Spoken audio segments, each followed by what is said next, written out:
nom du gouvernement, j'ai reçu le 6 juin deux correspondances émanant de deux structures syndicales du Burkina Faso. Le 6, je recevais une correspondance de la coordination des syndicats de la fonction publique, une coordination composée d'environ 30 syndicats qui me donnaient l'information qu'ils vont faire des rassemblements sitting. Je cite, c'est ce qui est écrit, rassemblement sitting à travers tout le pays, c'est-à-dire au niveau de la capitale et de l'ensemble des régions du Burkina Faso pour protester contre la non prise en compte de leurs revendications et de leurs préoccupations. Donc, il se décline environ à 16 points. Et ces rassemblements sitting auront lieu le mardi 12 juin prochain, ça veut dire que dès la reprise du travail en début de semaine. Et le même jour, c'est-à-dire le 6, je recevais également une correspondance du syndicat national des travailleurs de la santé humaine et animale Tincha, qui me notifiait qu'eux, ils vont faire des rassemblements sitting, je cite. Donc, ils appellent cela, non pas rassemblement, des caisses vides, voilà, donc au niveau de la santé. C'est la coordination qui fait des rassemblements sitting.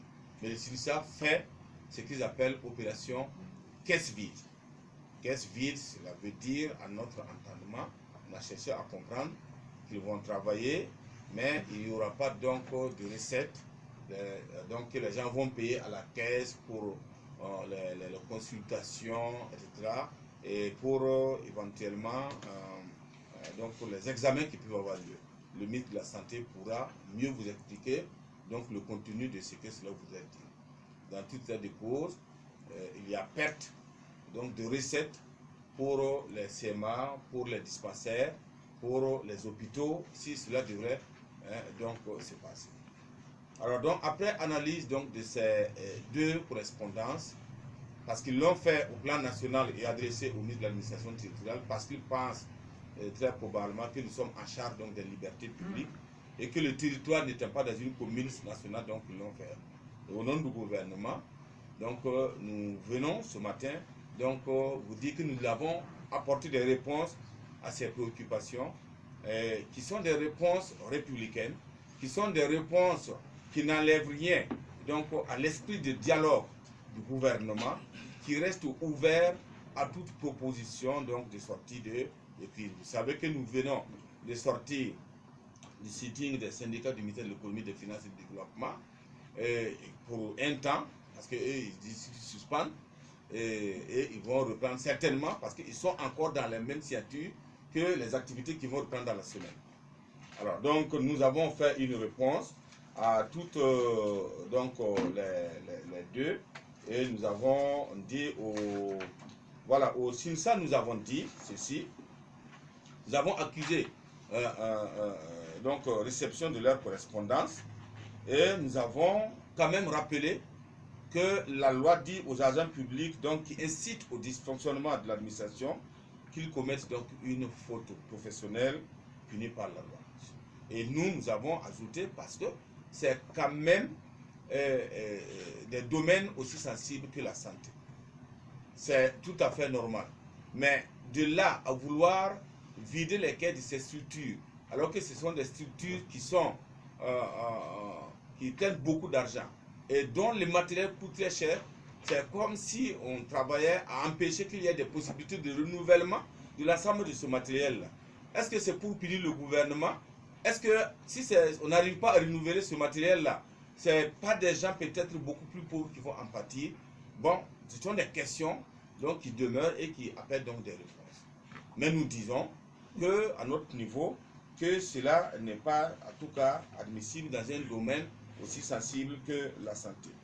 Et il y a également le fait que, en matière de recouvrement des recettes, inciter des personnes et des comptables publics à ne pas recouvrir des recettes, c'est également puni par la loi et ça donc amène les gens qui sont responsables de cela à être responsable d'une telle entreprise.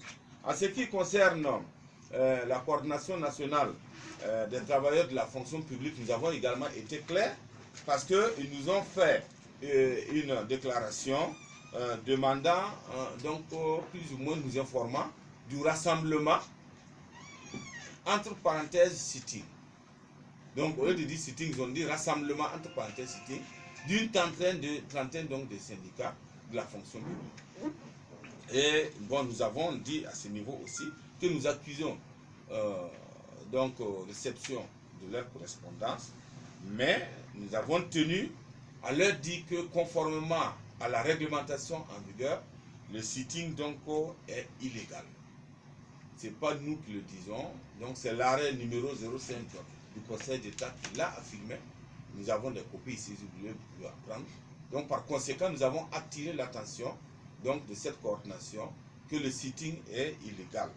Et nous avons aussi dit que nous ne pouvons pas, par conséquent, être destinataire d'une information sur une activité qui est illégale, à notre sens.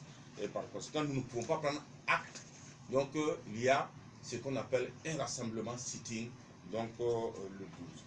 Donc, à ma qualité de ministre en charge des libertés publiques, je suis obligé de leur dire qu'en cas de trouble, cela peut être même porté trouble à l'ordre public, surtout au niveau des services et des domaines qui sont publics. Et ceux qui entreprennent cela sont donc responsables de leur entreprise sur une activité qui est illégale et déclarée par nos institutions judiciaires supérieures, donc illégales. Ce n'est pas nous qui le disons, c'est le Conseil d'État qui le dit. Et nous pensons que l'avantage dans un État de droit, c'est que la justice joue un rôle très important. C'est-à-dire que quand il prend une décision, cela s'attend à ce que les uns et les autres la respectent.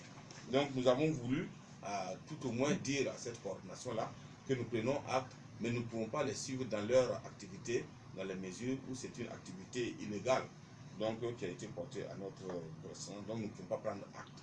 Voilà donc les deux éléments que nous avons voulu porter à leur connaissance, à la connaissance de l'opinion publique. Et ce qui est un peu curieux à notre sens, c'est que cela coïncide avec l'ouverture de la conférence des forces vives sur la remise à plat de la rémunération des travailleurs de la fonction publique, tel que recommandé. J'ai l'impression que cela aussi c'est une forme pour attendre les choses, mais nous ne préjugeons pas qu'ils aient pensé à cela. Mais ce qui est sûr, c'est que c'est pratiquement à la même période. Et nous demandons aux uns et aux autres de s'inscrire dans ce dialogue-là, dans cette rencontre-là, parce que c'est peut-être à partir de là que nous pouvons trouver l'ensemble des solutions. Il a été demandé à travers les RI, le ministère de la fonction publique pourrait mieux le dire, que l'ensemble des corps de métier fassent des propositions liées à leur statut.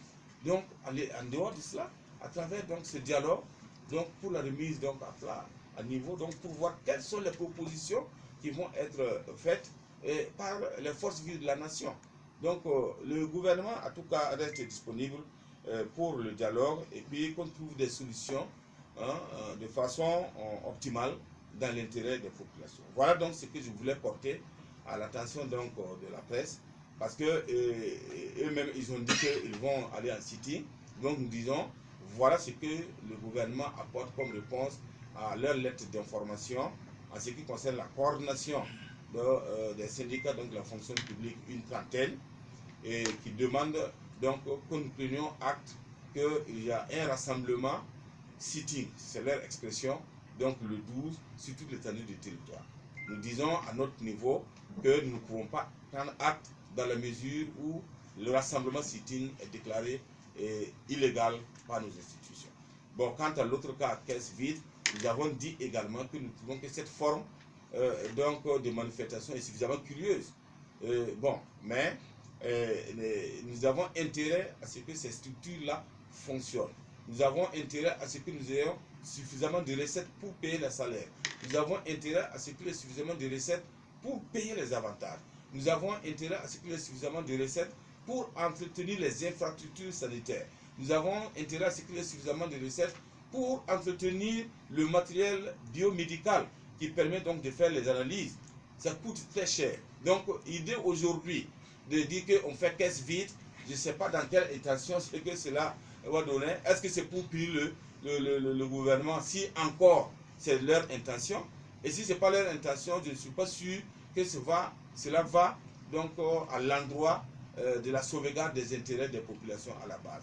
Donc nous, en tout cas, en tant que ministre en charge des libertés publiques, je voudrais recommander aux uns et aux autres la retenue pour que nous puissions ensemble continuer et voir si dans un dialogue fructueux, on peut trouver les solutions les meilleures pour aussi bien les revendications syndicales et aussi bien les populations à la base, parce que le gouvernement a la responsabilité de la politique.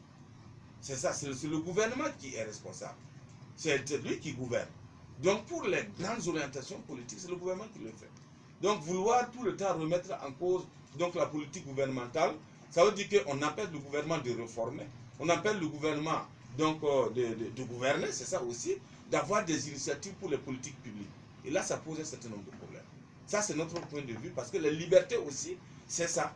C'est la liberté de pouvoir entreprendre, mais c'est la liberté aussi qu'on a de laisser les autres libertés s'exercer quand soi-même on pense qu'on n'est plus libre que l'autre.